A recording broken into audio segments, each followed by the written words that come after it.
Please please please కూర్చోండి please. మీకు 1 minute. LOP గారు ఒక్క నిమిషం. ఎల్ఓపి గారు ఒక్క నిమిషం ప్లీజ్ ప్లీజ్. ఇప్పుడు ఏదైనా అసత్యం అనిపిస్తే అచ్చెన్నాయుడు గారు రిప్లైలో నోట్ చేసుకుని రిప్లై ఇవ్వండి, మీరు కరెక్ట్ చేయండి. సరే అదే చెప్పండి. మీరు రిప్లైలో ఫైనాన్స్ మినిస్టర్ గారు ఏం చెప్పదలుచుకుంటారో అది చెప్పండి. నా కూర్చోండి.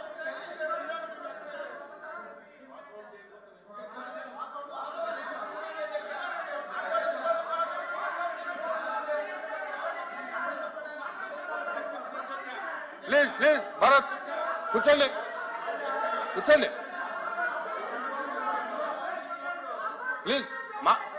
ప్లీజ్ కూర్చోండి. ప్లీజ్ భరత్ కూర్చోండి.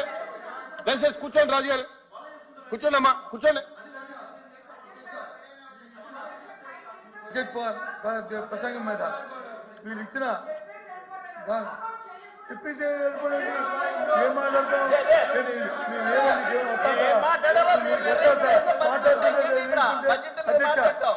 ఇంట్రప్షన్ చేస్తూ వాస్తవ విరుద్ధమైన ప్రజా వ్యతిరేకమైన ఈ బడ్జెట్ ని దీన్ని ప్రజల మీద రుద్ది ఇచ్చిన వాగ్దానాలు చేయకుండా మళ్ళీ మీ వాస్తవాలు చెప్తుంటే వాస్తవ విరుద్ధం అయితే ఈ రికార్డు చూసుకుంటే అధ్యక్ష లేచి ఈ విధంగా ఇంటర్ప్రిట్ చేస్తూ ప్రజల్లో ఈ సభలో వచ్చి ఈ విధంగా కార్యక్రమం చేస్తున్న నిరసనగా మేము వెళ్ళిపోతాం.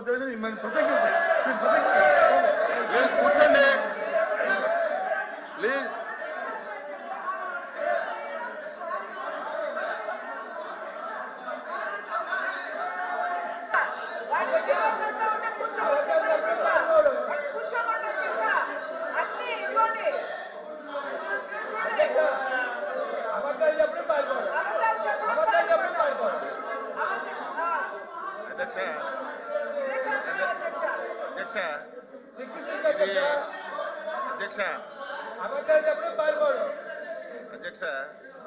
అధ్యక్ష ఇది నాకు తెలిసి 7వ రోజు సభ అనుకుంటా.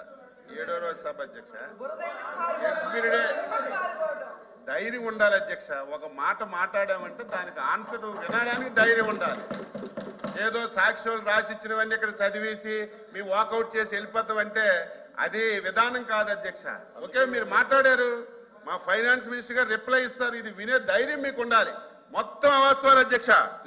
ఈ కరెంట్ మీద మాట్లాడుతున్నారు అధ్యక్ష. కూర్చోండి. ఇంకా కరెంట్ మీద 10 సార్లు అధ్యక్ష. కూర్చోండి సార్. 10 సార్లు పెంచారు రేట్లు. 10 సార్లు అధ్యక్ష. జూలైలో 5% పెంచారు. ఏప్రిల్ 2020లో 15% పెంచారు. సెప్టెంబర్ 1, 2020లో 3% పెంచారు. ఏప్రిల్ 1, 2021లో 10% పెంచారు. జూలై 1, 2021లో 7% పెంచారు. ఏప్రిల్ 1, 2022లో 12% పెంచారు. జూలై 1, 2022లో మళ్ళీ 5% పెంచారు. ఆగస్టు 1, 2023లో 8% పెంచారు. ఏప్రిల్ 24లో 10% పెంచారు అధ్యక్ష. ప్లీజ్ కూర్చోండి.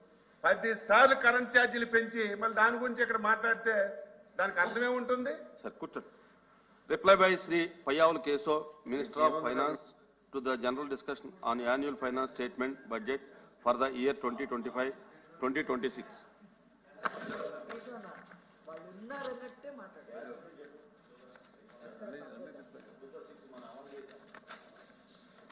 అధ్యక్ష,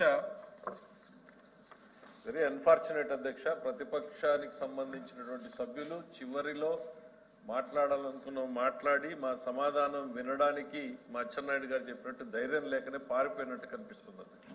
వెరీ అన్ఫార్చునేట్. చాలా ఓపికగా కూర్చున్నాం. ఎందుకనంటే సభ్యులు అనేక ప్రశ్నలు లేవనెత్తారు, ప్రజలకి రాంగ్ మెసేజ్ పంపించారు ఇక్కడ నుంచి. వాటిని సరిదిద్దాలి అనేటువంటి ఉద్దేశంతో ఇక్కడికి వచ్చాం అధ్యక్ష.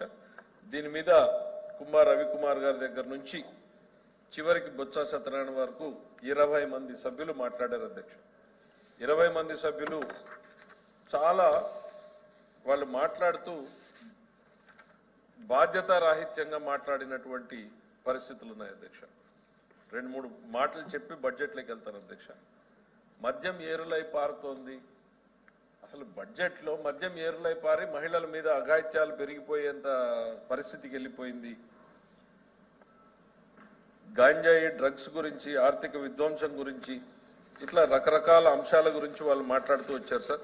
అమరావతి గురించి, పోలవరం గురించి వీళ్ళు మాట్లాడితే వాటన్నింటికీ రిప్లైలు చెప్దాము. ఏం చేసింది ఈ ప్రభుత్వం, ఎట్లా ముందుకెళ్తోంది అనేటువంటి ఒక సదుద్దేశంతో మేము వెయిట్ చేస్తే ఈరోజు సభలో లేకుండా వెళ్ళిపోవడం అనేది నిజంగా వాళ్ళు వ్యూహాత్మకంగానే వచ్చారు అధ్యక్ష. మీరు కూడా మాకు సహకరించి రేపటి నుంచి వాళ్ళు లేవనెత్తే అంశాలకి ఎప్పటికప్పుడు మా మంత్రులు ఎవరైనా లేచి రిజైండర్స్ రిప్లైస్ ఇస్తే ఇవ్వడం బెటర్ అధ్యక్ష. ఇప్పుడు ఏమైతుంది అధ్యక్ష, వాళ్ళు మాట్లాడారు వెళ్ళిపోయారు, మేము ఎవరికి చెప్పాలి అధ్యక్ష? ప్రజలకు చెప్పండి. అదే అధ్యక్ష, ఎట్లుందంటే ఆడు ఉంటే ఆ చెప్పే విధానమే మార్పు వస్తుంది అధ్యక్ష.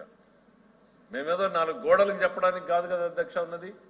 రాష్ట్ర ప్రజానీకానికి ఖచ్చితంగా ఈ వేదిక ద్వారా సమాధానం చెప్తాం. కాబట్టి వాళ్ళ వైఖరిని మార్చుకోకపోతే తమరు మాకు ఎప్పటికప్పుడు అవకాశాలని పెంచి ఎప్పటికప్పుడు మేము క్లారిటీ ఇచ్చేటువంటి అవకాశం వస్తే అధ్యక్ష, వాళ్ళు గతంలో ఇది ఎట్లాగో ఇది పనికిరాదు కాబట్టి కూర్చొని ఓపికగా విందామనేటువంటి పరిస్థితిలోకి వస్తారు అధ్యక్ష. ఇక బడ్జెట్లోకి వెళ్లే ముందు సభ్యులు ఉంటే మాట్లాడేది వైఖరి వేరుండేది అధ్యక్ష, లేనప్పుడు మాట్లాడేది అలవాటు చేసుకోవాల్సి వస్తా ఉంది.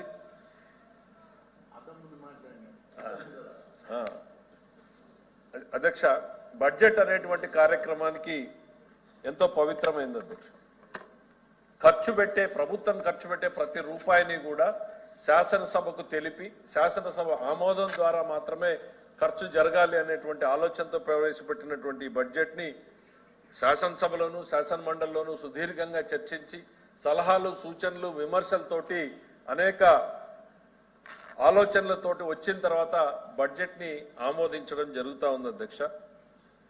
ఈ సభలో ఎట్లా నడిచింది, ఆ సభలో ఎట్లా నడిచింది అనేటువంటిది ఒక్కసారి చూస్తే అధ్యక్ష, మేము మంచి చేసే ప్రయత్నం చేస్తున్నాం అధ్యక్ష. మంచి చేసే ప్రయత్నం చేసినప్పుడు సద్విమర్శలు చేయొచ్చు, సలహాలు చేయొచ్చు, వాటిని రిసీవ్ చేసుకోవడానికి మేము సిద్ధంగా ఉన్నాం అధ్యక్ష. వాళ్ళు మంచి చేయలేకపోతే మంచి చేసే వాళ్ళని చేయనిచ్చినా పర్వాలేదు, కానీ ఇట్లా అసెంబ్లీ లేకపోతేనేమో డ్రాప్ అవుట్లు అయిపోతారు అధ్యక్ష. స్కూల్లో పిల్లలు డ్రాప్ అవుట్ అయినట్టు ఎమ్మెల్యేలు కూడా డ్రాప్ అవుట్ అసెంబ్లీ నుంచి అయిపోయారు. ఇక్కడికి వస్తేనేమో వాకౌట్ అయిపోతున్నారు. అదే ఇక్కడికి వస్తే అక్కడ డ్రాప్ అవుట్ అవుతున్నారు, ఇక్కడ వాకౌట్ అవుతున్నారు అధ్యక్ష. వాళ్ళు ప్రజా జీవనంలో నుంచి కూడా డ్రాప్ అవుట్ అయ్యేటువంటి రోజులు తొందరలోనే ఉన్నాయి అధ్యక్ష. ఇదే వైఖరి వాళ్ళు ఇట్లానే వెళ్తే ప్రజా జీవనం నుంచి కూడా వాళ్ళు డ్రాప్ అవుట్ అయ్యేటువంటి రోజులు తొందరలోనే ఉన్నాయనేటువంటిది ఈ సందర్భంగా అధ్యక్ష. ఇవాళ వీళ్ళు అనేక తప్పులు పడుతున్నారు అధ్యక్ష. నిజంగా ఒక సెకండ్ అనుమానం వచ్చింది అధ్యక్ష.